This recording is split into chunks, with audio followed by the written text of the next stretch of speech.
Welcome once again to Right On with Tom Fallwell. This week we have as our guest authors, author MacKenzie Flohr and author Brian Tan. We also have a book reading sample from The Rites of Erdron by Aaron Michael Hall and one from Zen Detective by Deborah Fox. We also have another review from Reader's Review Room with Tracy Sanders. Before we get started, I would like to encourage all indie authors out there that have new releases or special events coming up to submit that information to the show by emailing news@tomfallwell.com. Now, here's a word about one of our awesome sponsors, author C.G. Blade. C.G. Blade's pseudoverse novels are a sarcastic look into mankind's race to develop the first conscious artificial intelligence and achieve singularity. The problem is that most of the runners in this race are sadistic, hell-bent on destruction of DNA as we know it, and have a fondness for those missing a Y chromosome. Why, you ask?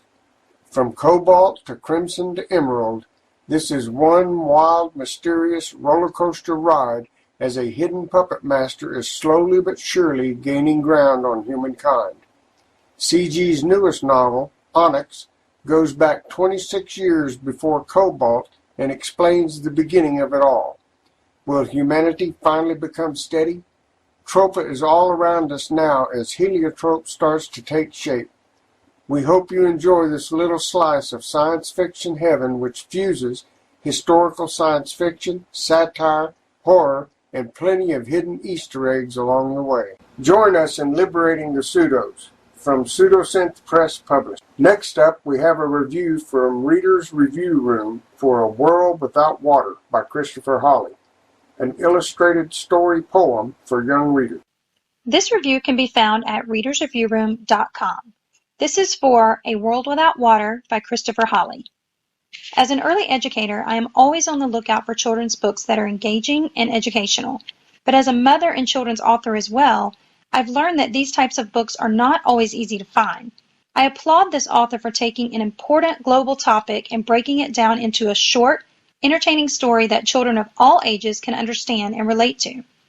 Many in the children's book industry claim that rhyming books are taboo and only authors such as Dr. Seuss can successfully publish them.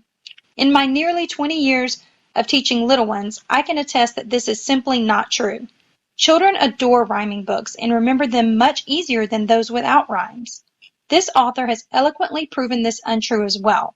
His rhymes are fun and engaging, everything a children's story should be. With its powerful message, colorful illustrations, and fluid writing, this book should be on the shelf of every parent or caregiver of young children. This review for A World Without Water by Christopher Hawley. The following book reading is from Zen Detective by Deborah Fox. This reading is being narrated by the wonderful Karina Campus. I am reading a small excerpt from the novel Zen Detective by Deborah Fox. Licks his sketch pad, hides his face, but not the answer in his voice. Why should I tell you? You went and told everyone I gave her up. No, I didn't. Yes, I did. See, now everyone thinks Lick's Gemini. You can't trust him. He's a snitch. He raises his eyes over the top of his pad and fixes me with a glare. Now how am I supposed to go on living here? I needed to find Hector. Yeah, that's just it, isn't it? It's always about what you want. Always what you want. Screw anyone else. Licks trades his red pencil for a yellow one and then returns to his sketch. Story of my life. No one ever does. I don't know why. Yet he helped me out last night in the alley. I'm sorry. I'll make it right. Yeah? How? Well, I don't know. Unzip your pants. A 5-car pile-up of word forms against a brick wall in my throat. In the silence, I hear Licks's pencil sketch on the rough sketch paper. He looks over the top of his pad with an expression innocent and serious. Go on, he says. I'm frozen in place. You don't have to take them off if you don't want. Just unzip and tuck in the flaps. He slides down off his chair and mimes what he wants me to do. I just need to get to your navel. Actually, the real estate below it. He twirls his pencil. A tattoo. Yeah, a tattoo. What did you think? He blinks his dark, long eyelashes once. Oh, that! His lips look very moist. Is that what you want? He asks. Me? My voice is a squeak. I thought this was about what you want. What I want? His eyes get that wistful look again. He picks up his sketch pad and turns it around to show me his drawing. It's a lotus blossom. Maybe, but a fierce one. The petals are tongues of flame and they're rose colour hot with orange undertones. Its yellow heart is a glowing ember. A lotus. Oh, I know what you're thinking. It's a flower. That's hell of a tap for a tough guy like me.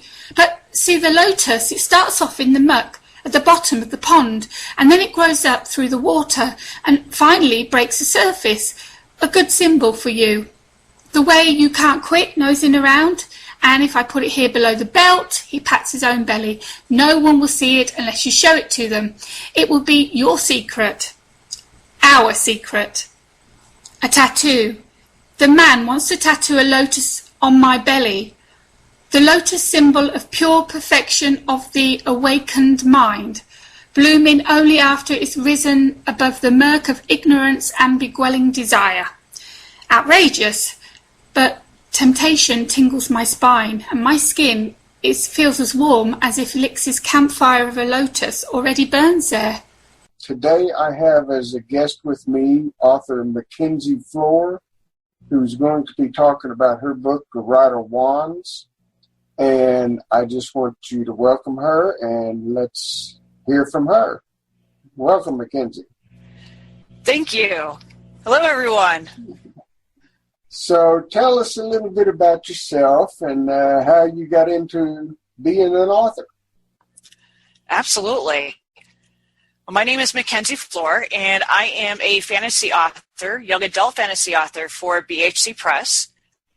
I started the Rider Wands, it's hard to believe, it was about 13 years ago when I first had the idea that I actually wanted to pursue writing as a career versus just a hobby. And after rewrite after rewrite after rewrite after rewrite, as most authors can probably relate to that, I finally got a copy of the book that I was satisfied with, and I went to Wizard World in Chicago back in 2015 and met Drea Damara, who is one of the authors for BHC Press. And she was very impressed about my story and what I had done in order to write the series. I didn't just write the book. I also wanted to do something to kind of commemorate it, since this is my first book and it's going to be around for a while. So I actually had a place out in Washington called Magical Alley create a wand for my main character. And I just happened to be writing the character for actor Matt Smith. And back in 2016, I was fortunate enough to have him actually sign it. And BHC Press was very impressed by that. They said, no, their authors had ever done that before. And I submitted my story to them, and that's kind of how we got here. Oh, that's very interesting. On your bio, I've seen on your author pages, you talk about you live in Ohio, near Cleveland or in Cleveland. Yes, I originally was born in Strongsville, Ohio, and I lived there for about 22 years. Now I live outside of Heartland in Michigan. And that you were chasing leprechauns and rainbows and dreaming of angels. Yes. Tell us a little bit about that kind of a childhood. I mean, you said your parents supported you and everything, so just kind of tell us how you got caught up in all this fantasy stuff at an early age. My family was very encouraging of the creative field. My mom was an English teacher, and my aunt on my dad's side also was an English teacher. So they were very encouraging to get familiar with the arts. My mom actually enrolled me in a community theater program at the Beck Center for the Cultural Arts. And that's where a lot of actors well known on Broadway have come from. You got Tom Hanks that went to the Beck Center, and then you've got Rory O'Malley, who most people should know him from being on Hamilton. And it's pretty cool. It was very neat going to that community. You really got to learn all the aspects, the behind the scenes. You got to learn about what it was like to actually be a director, how to write a script. I found that myself, I did a lot of theater on stage, but I found that I actually was better off in the writing area than I was in the acting area, simply because I unfortunately can't do accents, which is a very bizarre issue for me. I can hear them, I can write them, but I can't speak them. I know what you mean. I can write a good Scottish accent, but I can't really speak one. Me either. I find that just very bizarre, because other people that I knew that went to the Beck Center, they could look at something, they didn't even really have to work on it, and they could just do it. I'm just like, how? So did you get to meet any of these great actors while you were there? Yes, actually, I was in a play with Rory O'Malley, and I'm still friends with him, still speak with him. I'm actually one of my characters, though it's not in this particular book. It will be in a later book. I thought of him in mind for if the book should ever become like a TV series or a movie. I'd love for him to play the role, and people get to learn about that character as the book goes forward. Well, that sounds like, I mean, that would be really interesting to me to be able to meet people like that and be involved in something like that. I've been to little theaters, but I've never been backstage to anything, so that's pretty cool. It's definitely a different atmosphere, that's for sure. So what gave you said that a actor gave you the idea for this book, basically? Was that correct? Sort of. He more gave me the idea of how to create Myrta, which is one of my main characters of the book. It's how to describe it. It really will sound a bit out there, but this is really how it happened. That's common for authors. Yes. And especially for this particular scenario, for people who are not familiar with writing, there is what's called the outliner, or the pantser, which is the pantser is the person who just kind of goes with the flow. And I'm a bit of a mix of both. Myrta in particular, he is a pantser. So he kind of tells me how the story is supposed to go. I might have a vague idea of how he's supposed to find some type of object in the chapter. But as for what happens in that chapter, I really don't have any idea. And when I met Matt Smith back in 2000, I originally met him in 2014 at Wizard World Chicago. A lot of Whovians are going to be like, they won't believe this, but I was not a fan of him. I didn't really understand his doctor, but I admired the actor. And when I had heard about there being a doctor going to be appearing at Wizard World Chicago, I'm like, oh my gosh, I got to go to it because I want to be a doctor because I'm a big Whovian. Well, after the encounter, kind of bizarre, there was an incident where he was doodling and he ended up giving it to a little girl at Wizard World. And during that time, the way he was kind of walking kind of reminded me of someone who was slithering, so to speak.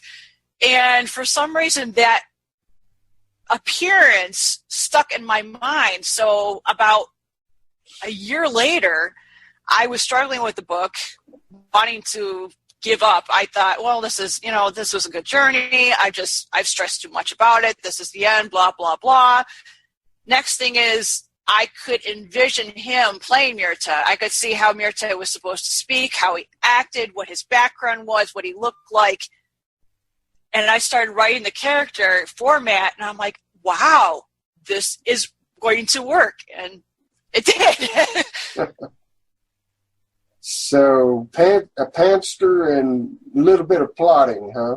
Yes, I do have a whole outline for the book, but the character of Myrta kind of destroyed it, so to speak, in a good way. Do your characters talk to you when you're writing? Yes. Okay. I know how that goes. It's quite bizarre, especially if you're trying to have a conversation with somebody at the same time online and you're trying to write, but you can hear the character in your head. It's very odd. Some people can multitask, and I'm not one that can, so I can't talk and do something else at the same time. Well, tell us a little bit more about your main character, Myrta.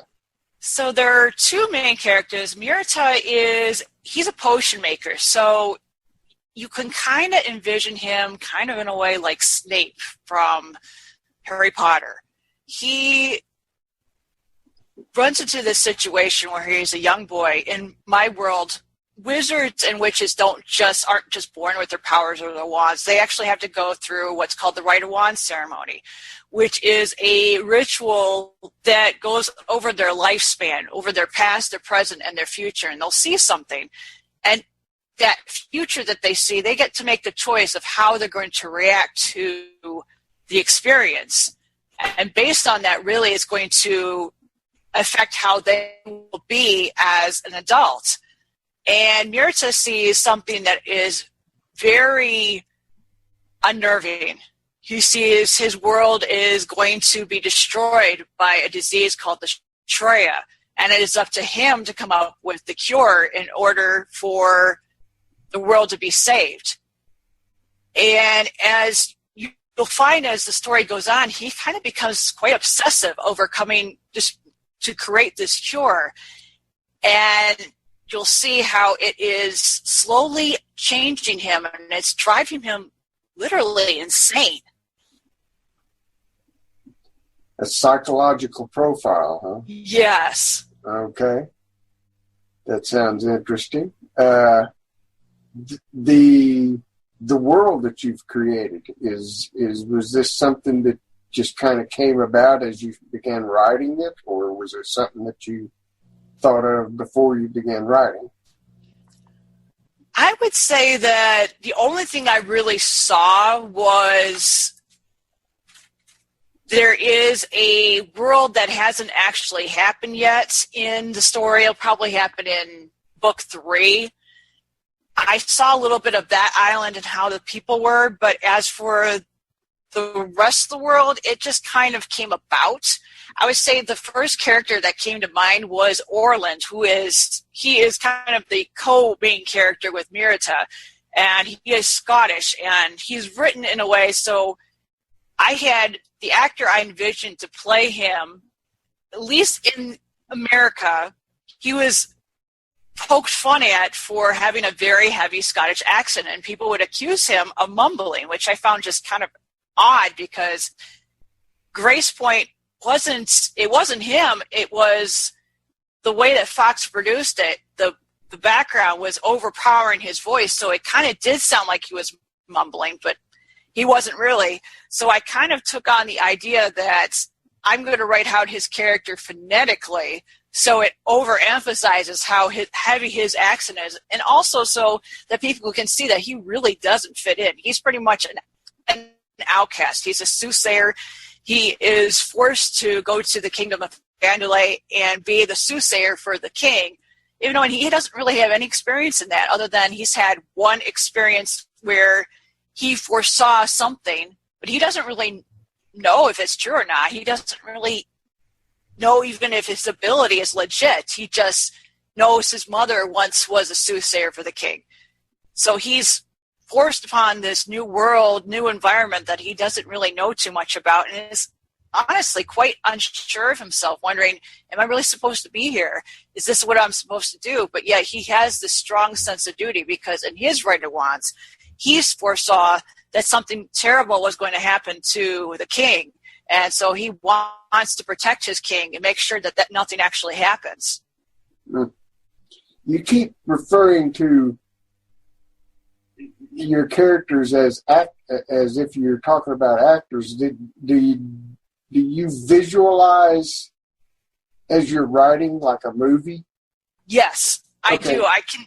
It's kind of odd. The characters, almost in a way, are behind a green screen, because I can hear them, I can see them, I can see the actor that's going to play them, I can hear them in their voice, but yet I still don't really know too much about what's going to actually happen in the scene, though. Orland's a little different. He's pretty much he has a very strong sense of duty. There's really not much to his character. You just know he has a very strong sense, whereas I know where he is going in his chapters, but if it's Mirta, totally another story. You're talking about future books. Do you know how many you have planned for this series? I'm looking at least 3 more. And I am actually contracted by BHC Press to write a book a year. So probably around this time, we'll be talking about write-a-wands too. Okay. Tell me about your publisher, BHC. So BHC is a alternative hybrid, which they're very different than other publishers. They're trying to become part of the Big Five. They want to be number 6. What's different about them is they are their own publisher with imprints, but yet at the same time, you are an indie publisher, an indie author. So what they do is I get 100% of my royalties. They don't get any of that. I paid them to create my brand. I'll pay them to create my book cover. They do my marketing for me. They arrange book signings. They may even arrange interviews. I've got a very big book signing coming up in June. For those who live in Michigan, I will be at the Ann Arbor Book Festival, which I'm very excited about. The publishing, what's different from them and what most people see as the regular vanity presses? They're definitely not a vanity publisher. A vanity publisher, if anytime you go to a publisher and they say, if you pay me such and such and such, I will publish your book. That's a vanity publisher. They really don't do anything to help you. You're pretty much out on your own. You just pay them a load of money. And in turnaround, they don't have a good reputation. Yeah. They pretty much just look at you as you're just a person. You're not really anything special, whereas BHC Press, they are very communicative with their authors. They want to make sure that we succeed and that we're doing what we specialize in, which is writing. They want to take care of all the rest of it so that we're not having to worry about, well, how are we going to do this? How are we going to do that? They take care of all that, which is really nice, plus getting the 100% of the royalties, which most publishers, that's just not known. Most publishers will take at least a portion of your book sales, or they may, in the traditional world, a publisher will say, I'll give you a check for this amount of money and you have to sell this many books. Whereas that's not how BHC Press, we just we go through a distributor that will allow us to be nationwide as well as worldwide. And we don't have to worry about how many books are we going to actually sell. We just be ourselves. Are your books paperbacks available in bookstores? Or do you have hardbacks? Yes, I do have a paperback as well as an ebook. The paperback is available at Barnes & Noble as well as Amazon. And they're in Books A Million, which is a store. I'm familiar that they're in Ohio, but I'm not sure outside of Ohio where I've heard of them. Yes, and then I'm also on a website that's with something about indie.org. I can't recall the website, but it is specifically indie bookstores around nationwide where you can go into there's that. And then right now I'm working at getting my book into some of the locations here in Fenton, Michigan there. So there is some I'm going to be in. We're working right now to get myself into other places. Right now we're working at getting our book into Waterstones, which is in the UK. So worldwide there will be something available for those fans as well. We want to thank MacKenzie Flohr for visiting with us. You can find out more about her and her book, Writer of Wands, using the links available on our podcast page. Check those out and support her great work. Next, we have a book reading from the book Rites of Hedron by Aaron Michael Hall and narrated by Victor Devine. Prelude. Agonized reality. Zrans dove forward and then rolled to the side. His head came up in a flash and lowered again. Clutching the ionic taser, he initiated a backward roll and took position behind a rock formation. He had lost track of his partner. After taking a deep breath, he eased around the side of the boulder, noticing movement to his left. Instinctively, he dropped into a defensive crouch, sending 4 ionic blasts toward the enemies. He did not wait to check the accuracy of his shots, running to his right and diving behind their damaged shuttle. His breathing was labored as he tried to steady himself. He noticed more enemies still advancing as he changed position. When he checked the energy level of his ionic taser, he had enough power left for only 4 blasts. He searched for his partner again, tapping the comm tag nestled in his ear. Nothing. How did they become separated? He had trained for this, and now he might have gotten his partner either captured or killed. He ground his teeth at that thought. After taking another deep breath, he counted. Zrans eased around and noticed the position of 3 enemies. He offered a prayer, wiping the forming sweat off his hands onto his uniform. When his count reached 10, he leveled his ionic taser and leapt from his position, shooting. One and then another enemy dematerialized as his well-aimed shots hit them squarely. His movement never ceased as he concealed himself again. Zrans checked his surroundings and then rested a hand on the 3 chazarans on his belt. Those he would use only if he had to. The handheld grenades were more effective if an enemy was within 20 meters. It was his hope that his partner was alive and that together they could end this. When he leveled his weapon again, the tremble in his hands was worse than before. He blinked, trying to clear the haze from his mind. Focus, he thought, willing his mind to follow his commands. Please, focus. His surroundings became a blur as a pain erupted in his abdomen. He clenched his eyes shut, doubling over with the excruciating waves of heat. It felt as if tiny molten blades jabbed at his insides. No, please, no. He heard the blasts echo in his mind and the screeches that accompanied them. He could do nothing. There was only the pain, the confusion, the helplessness. He screamed, despite his best efforts to remain quiet. He could taste the blood in his mouth from biting through his lip. Another scream escaped him, louder than the last, and then nothing but white. Zrans gasped, springing up and reaching for his weapon. His surroundings were still a blur as he tried to scramble to his feet. "Easy, my prince, easy," Radrin said, attempting to lower him again to the ground. Zrans grasped his arm with one hand and delivered a side chop with the other. When Radrin ducked the chop, he rolled to the side and leapt to his feet, grabbing a chazaran from his belt as he did so.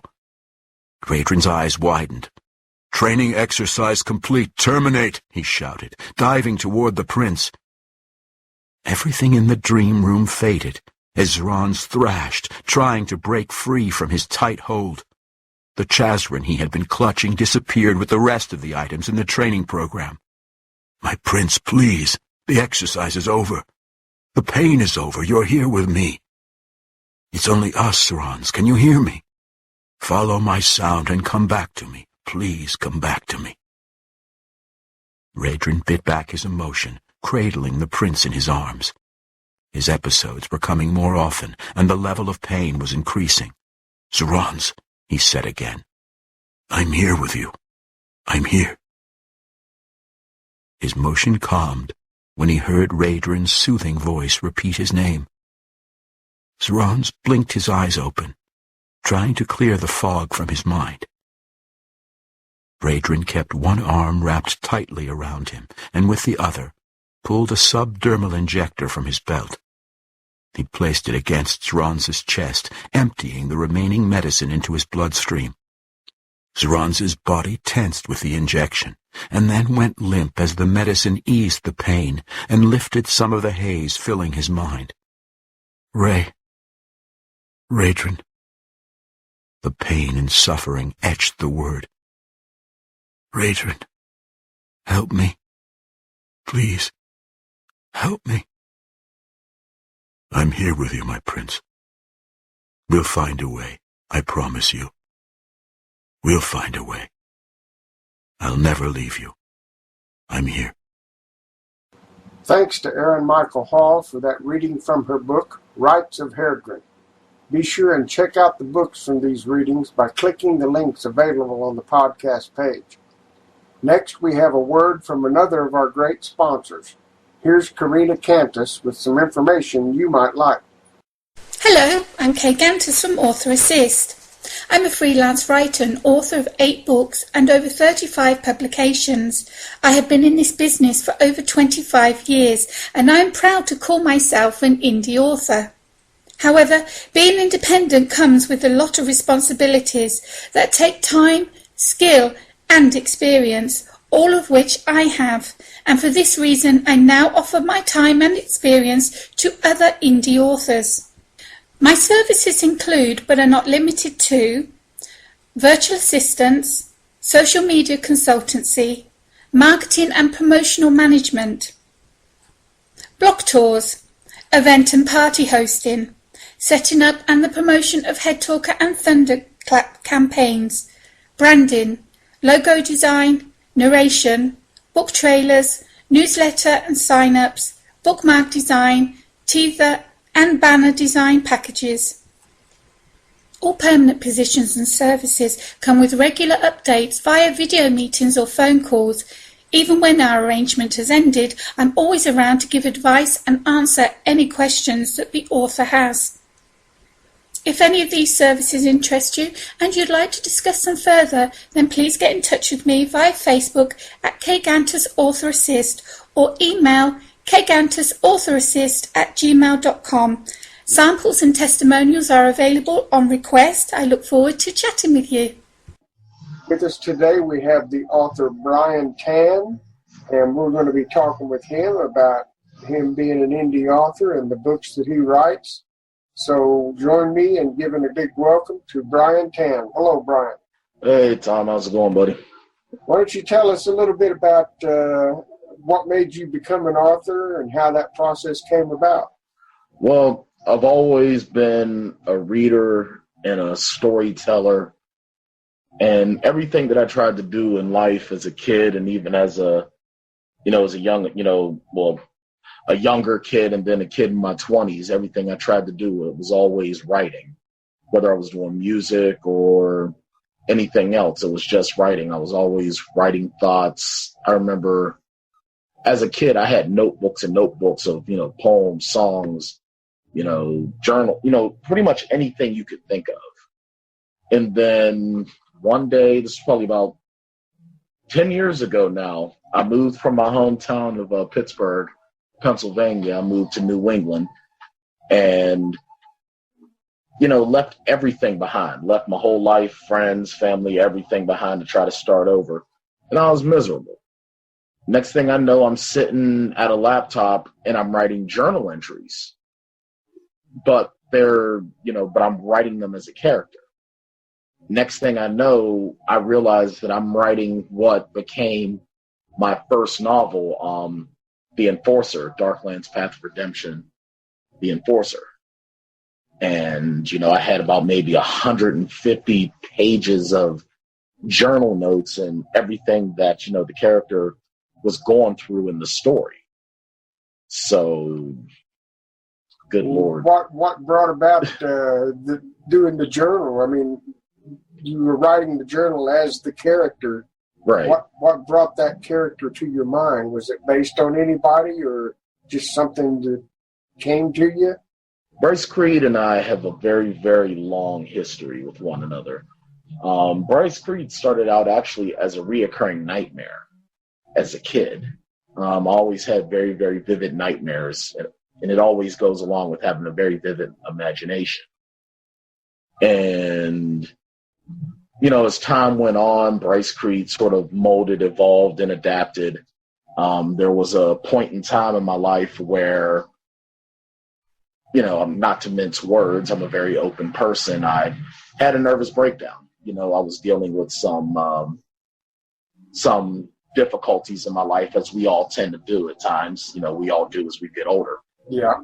And at a moment, I just sort of stopped being me. I think it's the sort of thing that some of the really, really great actors described as when they finally get in touch with the character. You know, Heath Ledger, before he died, the late great Heath Ledger talked about, you know, everything he did to become the Joker.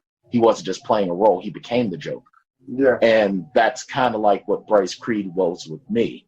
And it was also sort of like a growing sort of experience. So then he went back to being a nightmare. And the nightmares were so vivid. And actually the sequel to The Enforcer, The Hunted, which is coming out in July, I actually write the dream out as it happened in my dreams. And to sort of deal with that, I turned him into a live action role playing character, a LARP character. And then I went from a LARP character to playing the character online. So, you know, Bryce Creed and I have been together for a very long time. I think that he was the first one of my characters that developed a voice and basically was not going to go to sleep. And I think that's how I became an author. He just would not. Bryce Creed is just such a stubborn SOB. He just wouldn't go away. And that's just how it all started. You're not the first author to turn their dreams into books, I'll tell you that. Oh, no. You know, I'm pretty sure I can't corner the market on that if I could, man. Oh, man. Yeah, and I can relate to knowing the character so well, because my main character in my books is also someone I've known for a long time. So. Isn't it funny how that happens? Yeah, it is. So, Bryce Creed, in your book,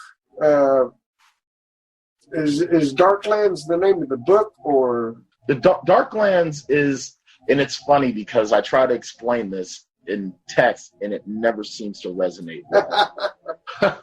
All right, think of the Darklands as Star Wars, okay? Star Wars is the name of the franchise. That's the world. Oh, okay. So Darklands is the world that he lives in.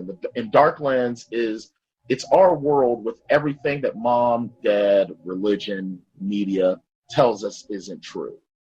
Okay. Vampires, werewolves, magic, it's all real. Path of Redemption is that particular series. That's what the focus is right now. Bryce Creed's Path of Redemption. Yeah, I was reading the blurb, and it was talking about how bad he was, and now he's in this book he's decided to turn around and is seeking redemption. Exactly. Bryce Creed was, you know, just a monster. You know, this is a guy who, you know, in the story as you read, he was born in 1678 in Somalia. Mm-hmm. The son of the grandchild of the high chieftain, his father was next in line to take over as chieftain of the tribe. And his family was sold out into slavery. And one of the things that I really touch on is, and it's something that's even in history, and, you know, the big misconception, the one thing that I definitely want to let it be known for anyone that reads is that I try not to make race a huge, important factor. It's not like it's a thing that is, you know. Mm-hmm. It's not like I'm not trying to make there be an overlining whatever, you know what I mean? You know, not trying to, you know, push an agenda. Yeah. It is what it is. And, you know, with the undead, you know, with vampires and so forth, I feel that a lot of the petty racism that we as humans have, these vampires that seem to think that they're above it all, fall into those same prejudices, those same categories. But with Bryce Creed, you know, he grew up in America as a slave. So he's had this bitterness, this anger to him. And when he became a vampire, he was able to let it all out. So for centuries, this rage that he felt where, you know, he can barely remember the old country, but he knows what he was supposed to be. And he carries that dignity, that pride. Sort of William Marshall, who played Blackula in the 70s blaxploitation movies.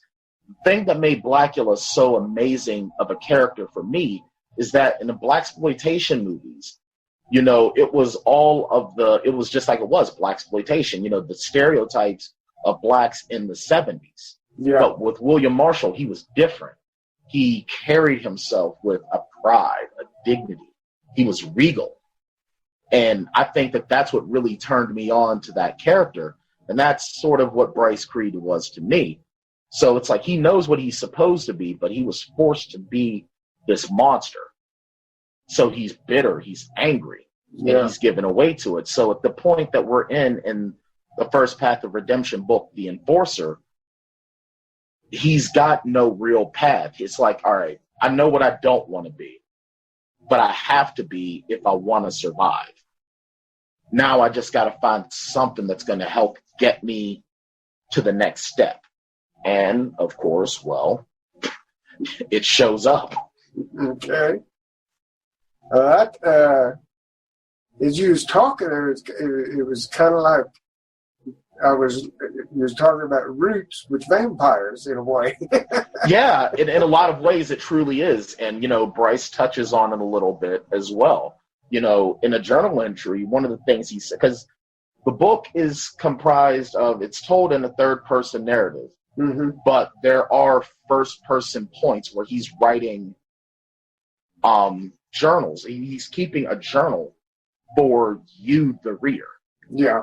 And, you know, one of the things he says is that one of the misconceptions of American culture and American history is that, you know, the first slavers just walked into Africa one day, la, la, la, la, la. Hey, I'm going to take you, I'm going to take you, and now we're going to leave. No, you're walking onto a continent and you're going into these countries of people who are intelligent, resourceful, you know, that they survive on the daily. Yeah.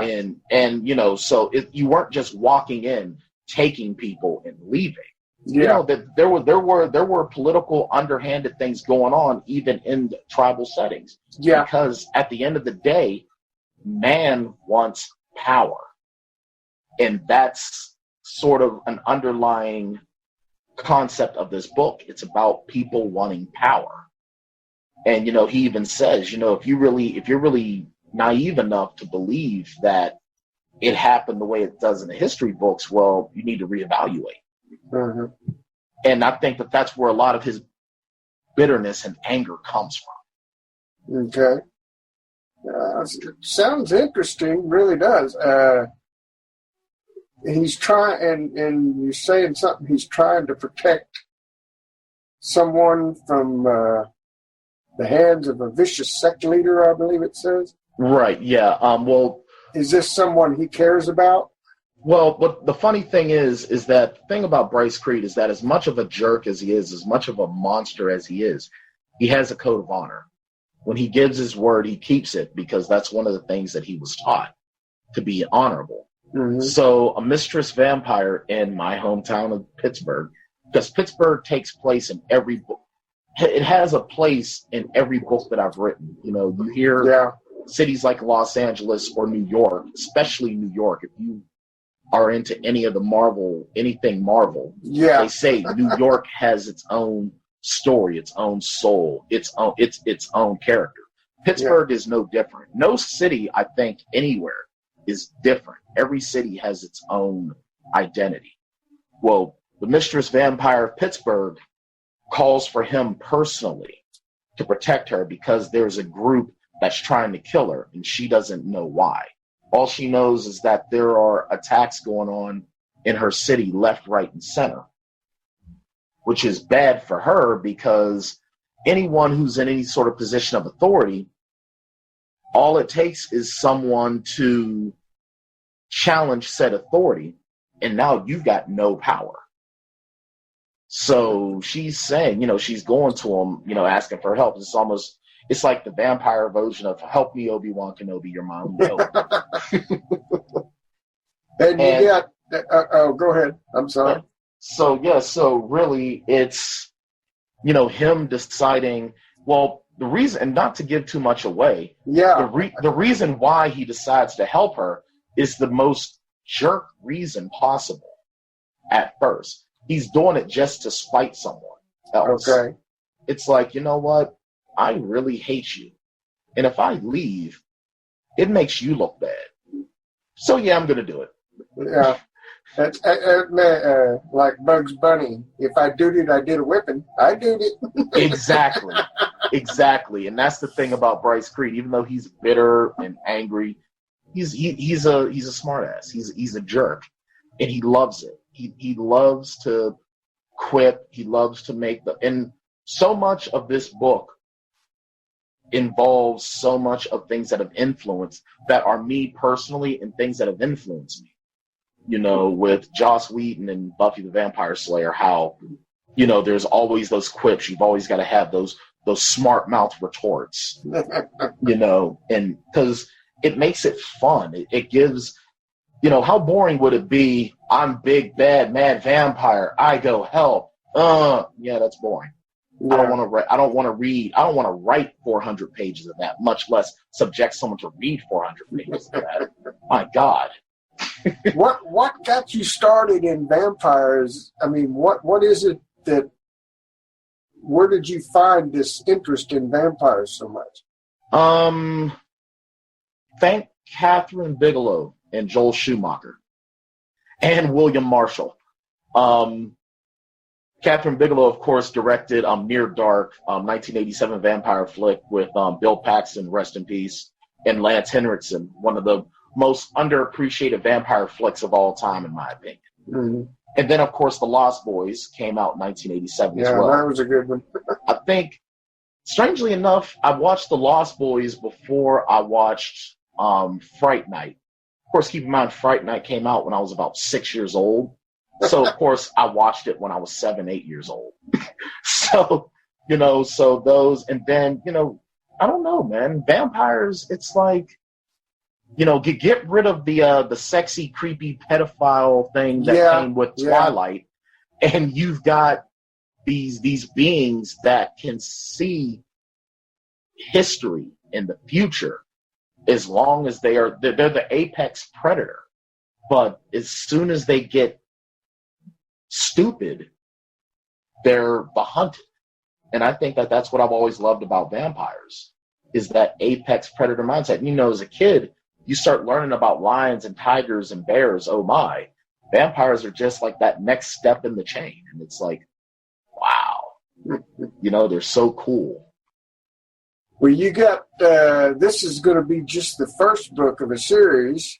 And correct. You've got another one coming out in a couple of weeks, you said? Tell us about it. All right. Well, the next book that's coming out is, it's a spinoff of Kendra Souter, a very, very good friend of mine. It's a spinoff to her Permutation archive series. And it's a different genre for me, writing wise, but it's a genre that I love. As a matter of fact, when we started this, I was just finishing watching Arnold Schwarzenegger's The Running Man, another dystopian sci-fi movie. So the book is titled Invincible Heart, book 1 of the John Baker Chronicles. And it's a spinoff of the Permutation archives.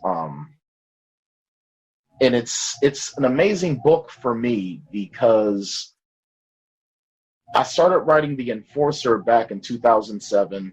I self-published it at about 2010, 2012. And it got 0 attention. I had no idea how to promote it. I had no idea how to do anything. I was still in the mindset, you write a book, you send it to a publisher, you get published, and you make money. Yeah, it doesn't happen that way. Yeah. Especially, you're writing a book about vampires when Twilight is at its strongest. No one wants to read about vampires. No one cares about vampires. So I quit writing for years. And then I met TJ Weeks. I recorded the audiobook for one of his books. And then I wrote a short story for one of his anthologies. And then that's how I met Kendra Souter. And then when I read her first book in her Permutation archives, Scorned, I fell in love with it. Mm-hmm. And I had started writing another story that I just sort of quit writing. And I have tons of stories that I start and I never finish just because I lose that muse. Well, I got it back reading her permutation archives. So I'm walking to work and I'm messaging her and I said, hey, I've got an idea for a spinoff. Just before you give me a fast no, let me explain this to you and maybe I can get a slow yes out of you. So I told her my idea, and within 5 minutes she goes, well, now you have no choice. You have to write this. Well, I'm used to women telling me what to do. I went to Catholic school with nothing but nuns, for God's sake. So I got to work on this, and this is a story about a man who has no place. He was created for only one thing, and that was to be the perfect killing machine until his heart had other ideas. You know, this is a man he was bred for one thing and has decided he's going to take his destiny in his own hands. Mm. And the character John Baker he has certain similarities to Bryce Creed, but it's totally different. Where Bryce Creed at certain points has embraced being a monster despite that, though, he wants redeemed. Where meanwhile, John Baker is a monster and he hates himself for it. He hates practically everything around him because he's a monster. It was what he was made to be. And even though he knows that he's different from everything and everyone that he's around. So he needs people. He needs that constant socialization. Otherwise, he's going to become the thing that he hates. Mm-hmm. And it's a fun book to write because I got to channel in a lot of ways my own inner staff sergeant or gunnery sergeant Hartman from Full Metal Jacket, played by the great R. Lee Emery. It was really fun writing this book because, you know, I'm sending Kendra everything I wrote over the time, and I'm asking her what books that she's already working on. Okay, well, how can I make this fit here? What can I do to make this fit here? And then I'm giving her ideas, and she's like, wow, that really helps out. That's great. Thanks. So it was a lot more fun in a lot of ways to write this than it was The Enforcer because I'm working with someone. Yeah. And, you know, here's an already established world that's got people interested. And then here I am with the opportunity to bring something new. Yeah. And that was so great. And that actually what really, I think, has really helped not only keep me writing, but will keep me writing. Yeah. Just from her saying, yeah, sure, you can spin off. When you start out as an indie author, I don't think any of us really knew what we were getting into exactly. No, not even a little. But you do learn fast with the help of others, and that's and I can see you're showing that with Candace Outer and everything, and that kind of brings up another question about how much other authors have helped you, like on Facebook and Twitter. Do you join the author communities there and groups and stuff and communicate with them a lot? Oh, yeah. I talk to Kendra every single day. Not even about writing, just stuff. You know, she's become one of my closest friends. T.L. Travis, who is, she's an amazing, I called her the Babe Ruth of erotica. She messages me daily just to see how I'm doing. It's almost like she's taken a big sisterly, almost motherly vibe with me, you know, and she keeps her eyes out for me. There's so many people that have come into my life over the last 9 months to just help me. My publishing family at CH&BB Publishing, you know, indie, you know, publishing house. Ruvali, who just, you know, dropped a few months ago, 13 Ways to Midnight, an amazing book. She's also the one who has designed both of my covers. You know, I've learned a lot from her. Sarah Brandon, who's the mama bear of CH&BB, she's taught me a lot. Kendra's taught me a lot. But TJ Weeks, if it wasn't for him and his wife, Chris, I wouldn't be close to where I'm at right now. You know, they got me back into, you know, I recorded some things for ACX trying to do some voiceover work. And TJ's wife, Chris, heard one of my auditions, and she went to TJ and said, this guy would be great for your book. And, you know, they messaged me and they had me do it. They loved it. I finished it, and it was great. And then, as you know, a couple of weeks went on, he mentioned that he was doing this anthology book about clowns. And of course, I have a fear of clowns. Like not even a joke. I hate clowns. But I wanted to write this because I believed in it, and I felt the confidence to write again. And he made that available to me, so I'll be forever grateful. You know, he'll say, you know, you would have gotten to this point yourself anyway. No, I don't believe that. So, I mean, it's truly a community. It takes a village, not even to just raise a child, but just to get someone going and to get a newbie into anything. You know, it takes people working together and, you know, just taking that interest to get someone to that point. So, I think being an indie author, as challenging, as difficult as it is, it's probably one of the most rewarding things that you can do. Because, and I said this in a chat about a month ago, when someone lets you into their imagination, that's probably one of the greatest gifts you can be given, is that imagination. And as an indie author, you can get close in with people a lot more so than you can if you're with a big publishing house. Yeah. Well, that's for sure. I really appreciate the community, and that's why I'm trying to give back to it as much as I can. They have been a great help, and we're going to run out of time here, but I want just to ask you one last thing, just what advice you might have for people out there that are just getting started or thinking about becoming an indie author and not sure what to do. Just any advice you might have for aspiring writers out there. Number one, if the first thing you think about when you wake up in the morning is writing, and the last thing you think about when you go to bed is writing, you're a writer. That's number one. Don't question if you are a writer. Don't question if you might be. If those two things happen, you're a writer. Two, you're going to get discouraged. There are going to be roadblocks. This is not an easy business. It is not. It is so difficult. But if it's what you want to do, you need to commit to it. And you need to realize that you're not going to see success in 1 year, 2 years. It's going to take time. And just learn from the people that have been there.